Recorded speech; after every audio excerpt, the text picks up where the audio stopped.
Hey everybody, welcome to a new LP that I'm starting. This is Hollow Knight. For this one I got a Big T Unit 1 here, also known as Travis. Hello! And those save files are, kinda spoilers? I don't want to show them just because they kinda... Don't look at them. Yeah. Not yet. So if you see here we have two modes, we have Normal and Steel Soul. Steel Soul is the Don't Die mode. Don't worry about it. So if you die, it's automatically you gotta start the whole game over? Yeah, you start the whole game over and it specifically says, this hero has fallen on his quest when you choose the save file. That actually sounds really cool. I mean, it sounds difficult at first, but it's one of those ones you just grind until you beat it. Just imagine that feeling. I actually have a Steel Soul victory. I don't have a Steel Soul 100% run. Because there are 3 fights in general for the 100% that worry me. Now, I've seen a little bit about this game. I watched basically a quick view of this game for at least a little bit of it, and my idea, at the very least, it's almost like a little bit of an ode to Castlevania, Metroid, and Dark Souls all kind of rolled up into one little cute bug. Yeah, the basic premise of this game is that it's a Metroidvania with a very lovingly hand-drawn aesthetic and impressive level design, honestly. That looked vaguely Geiger-esque. Yeah, a little. I wonder if they'll carry that aesthetic for the rest of the game. Who knows about that, but here we're gonna see our protagonist. Does the protagonist have a name? No, actually. I just call him Stag Beetle because he looks like one. Well, I honestly don't know bugs. I'm trying to remember which bug has like the horns like that. Hercules Beetle, maybe? I think Hercules Beetle might be it. I know it's not Stag Beetle because, spoiler alert, we actually see a few Stag Beetles. Or just, yeah, I don't remember. But I do remember that one of the things I did notice about this game when I first saw the quick view of it was I really dig the bug-esque architecture. Everything looks like bugs. Yeah. This game is basically Bugs the RPG, and it's also, really fucking pretty, because we're not seeing it right now because the way we do things is that we do preview vids in, like, 480p, but this is my first ever 1080p 60 frames per second video. And I'm gonna try to keep that going throughout the LP. So, much like every Metroidvania, you start out learning the basics. You got jumps, you got slashes, you gotta break down certain doors or bug enemies. And, these things right here are, money piles.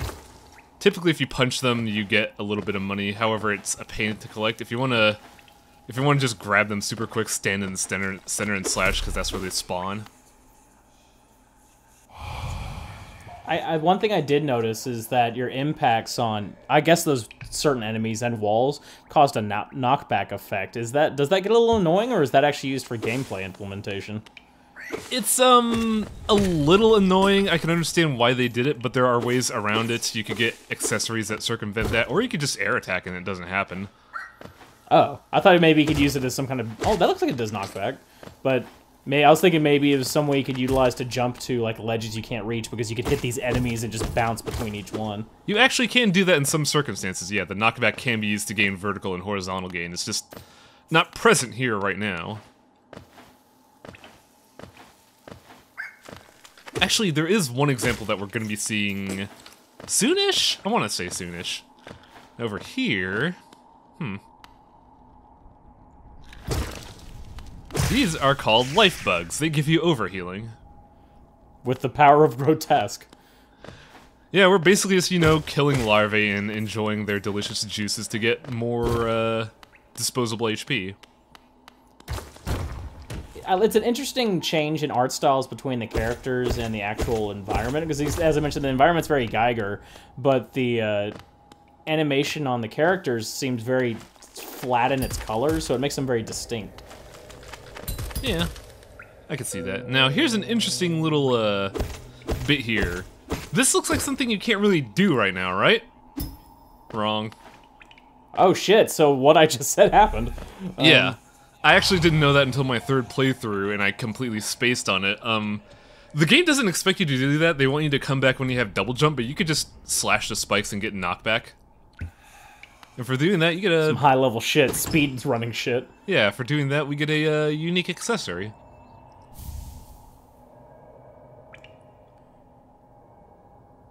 The big thing about equipment in this game is charms. You could get various charms throughout the games that will uniquely customize your Hollow Knight experience. And I plan to show off a lot of the more interesting ones, but they don't come till I want to say about halfway through the game.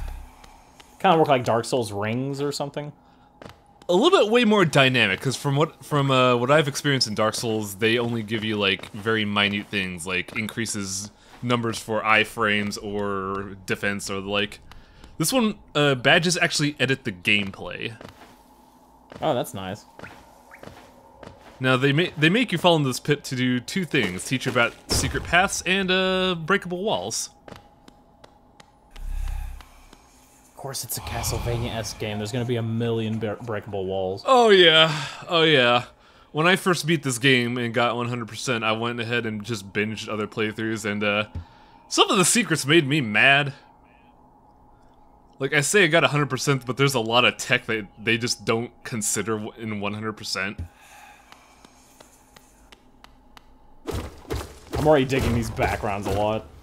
Yeah, about the art in this game, if you play in general or watch movies, everything is very levenly, hand-drawn, highly detailed. I remember when I first started playing this game, I hearkened it to a bit like Cuphead, the game that is in development for the eventually going to come out someday. Yeah.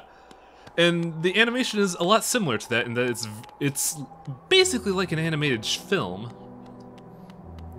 So I also am digging the music. There's not much of it lately, but a lot of it has been really good. So, in this town, there's a single guy here. You can ignore him, but if you do, he kind of goes, oh. I like his fingers like, okay, good. This dialogue you could actually miss your first time playing, because if you just straight up talk to him. Now, you mentioned Dark Souls-esque in a way, and there is certainly some elements to that, but this game is not trying to go on the Dark Souls bandwagon of I'm hard, get wrecked, get good scrub. It uses the more, storytelling aspects of it. They tend to focus on the social thing of you find other people exploring the same area as you talk to them, you learn a lot more about the world. There's a lot of dialogue in this game. That seems very Dark Souls-esque, though. I mean, like, I'm already saying that, like, a lot of it is, like, you gotta learn about the lore by your environment and talking to people, and also the idea of, there's this shitty place you need to go. No one's made it back, so good luck, kid. Yeah, they definitely take towards the storytelling aspect of Dark Souls, which I like a lot better than the you died, you lose currency, haha, get wrecked. And our save point in this game is benches. Oh, so you can only equip the actual, oh yeah, when you're actually sitting down. Yeah, they do this that way you don't really, scam some of the game. Like, I could think of a couple games off the top of my head where you could hot swap in the middle of a fight to gain an advantage. Here you actually have to plan ahead and think what trinkets you want to bring for where you're going. Do they work as save points? Like, that's where you respawn if you die? Yes. Okay. Over here is a rather dreary-looking place with a locked room. I don't know if I'm going to be unlocking that. I've recorded about hour and a half of footage. We'll see, because I don't need to unlock that. Don't worry, we'll beat this in 3 videos? 4 max? Yeah. And one thing I like is the level introductions, because, man, that looks neat.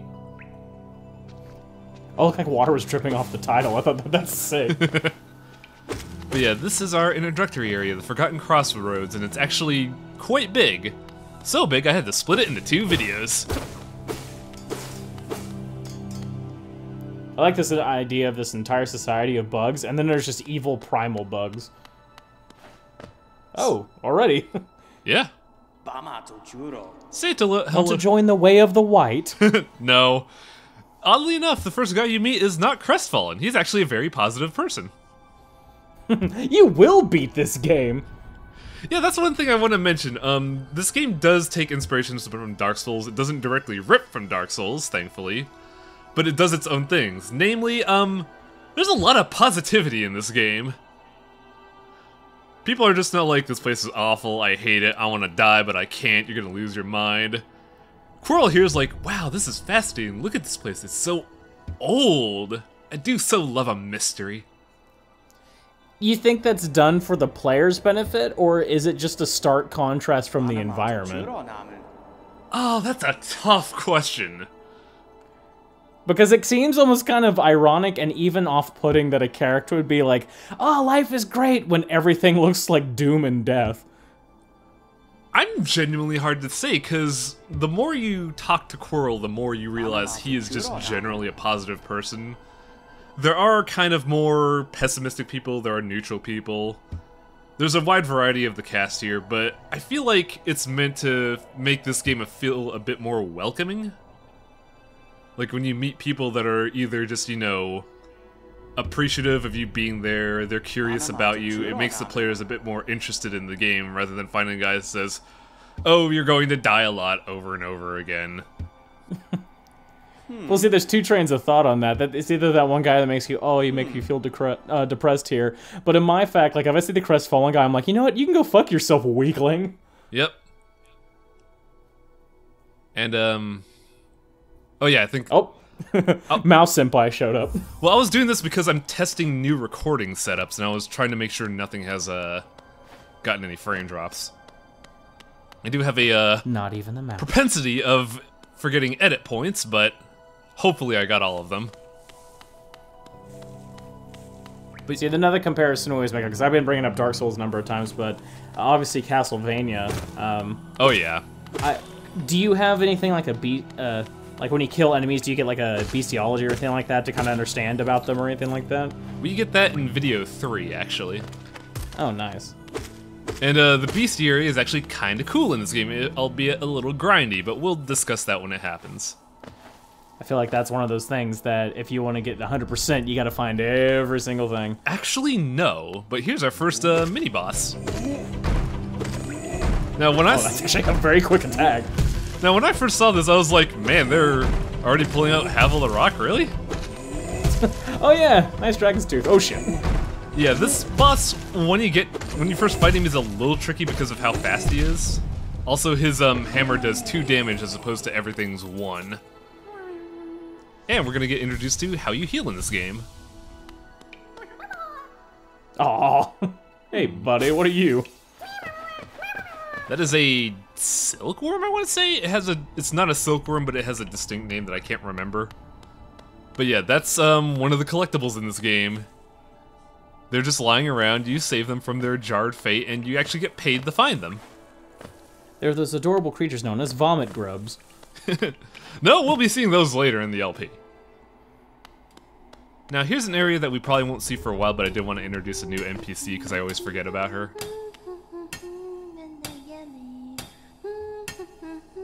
Not getting far, are you? Say hello to Mila. Oh, is this one of those games that has the mumbly language? Like the made-up languages? Yeah. It has a bit of a charm to it, but you're also just like, I don't need to care about the voice clips.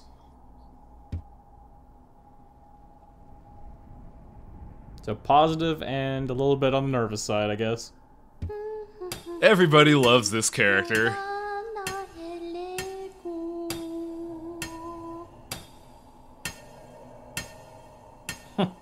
See, this is another thing that goes against the contracting thing, because it sounds like a pretty happy song, but it's like "Bury the Night" with a broken nail. Like, it's pretty dark sounding lyrics. Yeah, also just for a bit of a clarification, since they don't bring it up later, there's a weird bit of terminology with your gear. The weapon you're using is called a nail. So they're basically just saying "bury the knight with his blade."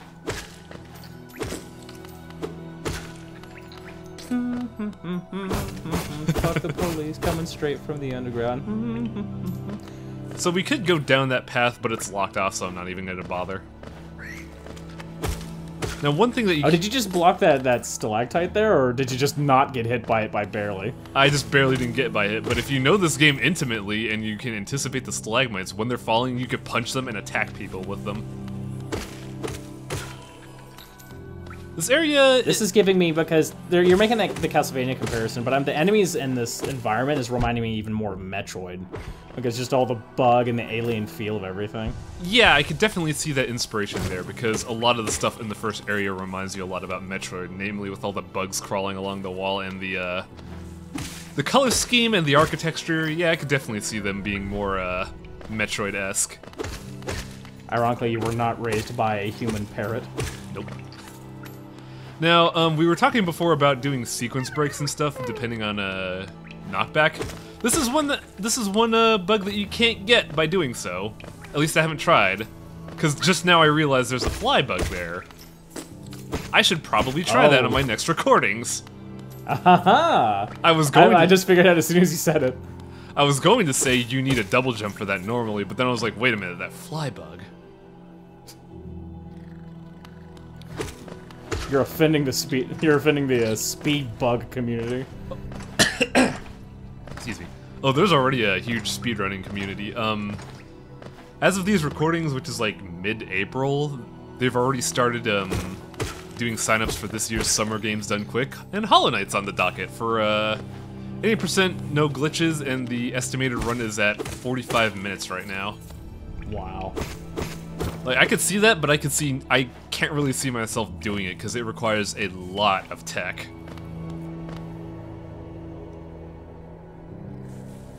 This area is something vaguely frustrating about watching speedruns for me sometimes, admittingly. But at the same time, it is somewhat impressive that people practice so much. Yeah, I don't see how people can do it. But yeah, here's the worm collector. If you find worms... Make it rain, motherfuckers! Pretty much.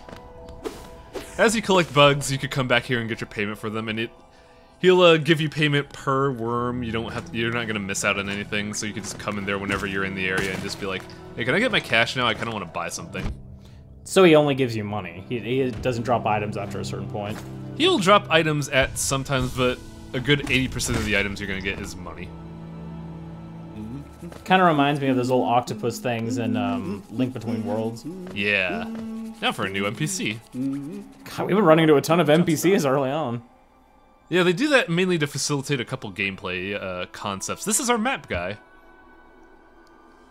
I don't know if he introduces his name immediately, but this character has a very weird bit in terms of this game's development. When this game was first released, this guy didn't have a trail of paper leading to him, and he didn't sing, so people couldn't find him half the time, and it was honestly a point of complaints to where they had to implement that. Well, I imagine, especially with a game like this, if you don't have a map, you're basically fucked. Yeah. Also, he opens up a store in town with his wife Iselda.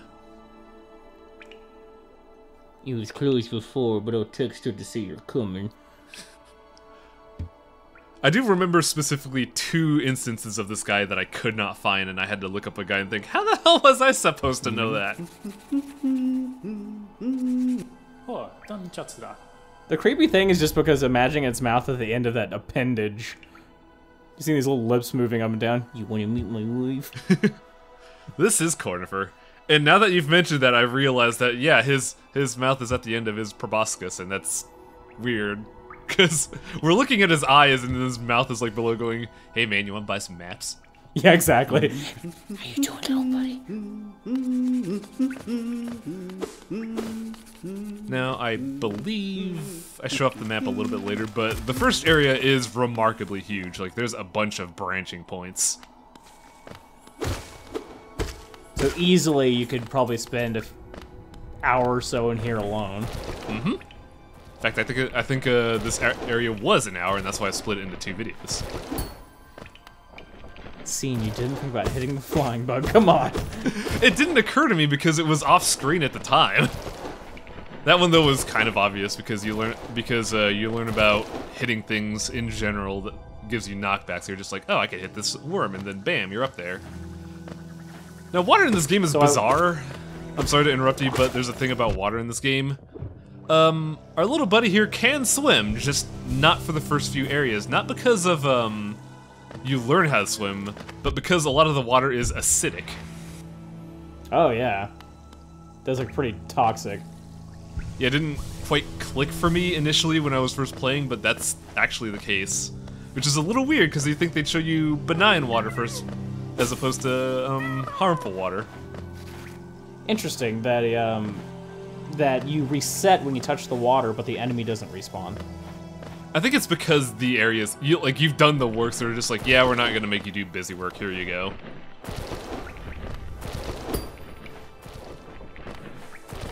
I do appreciate that, honestly, because lately there's been a lot of hype about, you know, going back to the old school of gaming, the hardcore difficulty. But you gotta remember, that difficulty was not made as a sign of good game design. That was made because back in the day, stuff for like NES and early SNES era, games were designed because the only model we had to go off of was arcade games, which was be hard to consume quarters. Now that we're in an era where game design has evolved, we don't need that difficulty. It doesn't add anything. I can see your point for it, because I know a lot of those early games didn't really have substance, but you just had to be like, oh, you'll get a game over after 3 attempts. Now this is one of the few areas where you get locked in and you have to fight like a little battle arena thing. I thought there was a way to sequence break it, but then I realized, oh, that's not a separate path that leads somewhere else entirely. So yeah, this is a mandatory fight. Well, it's hard to see those projectiles, admittingly. Yeah, I was actually discussing this in another LP of mine, but I've noticed I have this really bad habit of walking towards projectiles, so if that happens a lot, that's not due to the game having hard projectiles to see. I just get naturally attracted to hazards. By the way, here's a hot spring. A spring full of soul milk. Yeah, if you didn't notice, it refills our focus gauge. Now, I was just about to ask on a mechanic standpoint, if you manage to use your sword to cause that additional bounce off of something, you mentioned you had double jumps. Does it reset your ability to jump? Oh, Because imagine the combination being able to just jump forever if you could just hit, jump, hit, jump. I believe it does. Only one way to find out, I guess. Yeah. Because there is a lot of tech in this game. Like, mobility is one of this game's strong points. You move very easily once you get the tools to do so. And just movement becomes super fluid. Let's push this game into the 21st century.